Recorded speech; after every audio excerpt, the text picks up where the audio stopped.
সাপুরিয়া ভাই তাড়াতাড়ি চলেন। শোনেন, আপনি কি নিয়ে যেতেছে আমার বাড়িতে?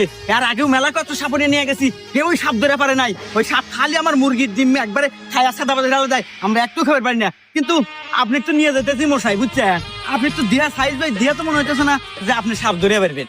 হেই মিয়া, এরকম কথা বলেন? আমি কি জন্মের পর সাপুরিয়া আছি নাকি? আমার 14 গোষ্ঠীর সাপুরিয়া। আমি জন্মগত বাপ দাদা দাদা দাদি মানে 14 গোষ্ঠীর সাপুরিয়া ছিল।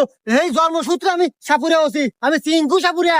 এমনকি সাপ তো ধরা দূরে থাক, সাপ ধরে নিজের আত্মীয় সাপের দাঁত আমি ছিনেই নেই। আচ্ছা চলেন দেখি, এই মাঠেই পরিচয় পাওয়া যাবে না আপনি আপনি কিরকম খালি সাপুরিয়া। বাড়ি পর্যন্ত নিয়ে আনন, সাপের কাল্লা ধরে নিয়ে আসবো আমি। আসেন। আচ্ছা চলেন।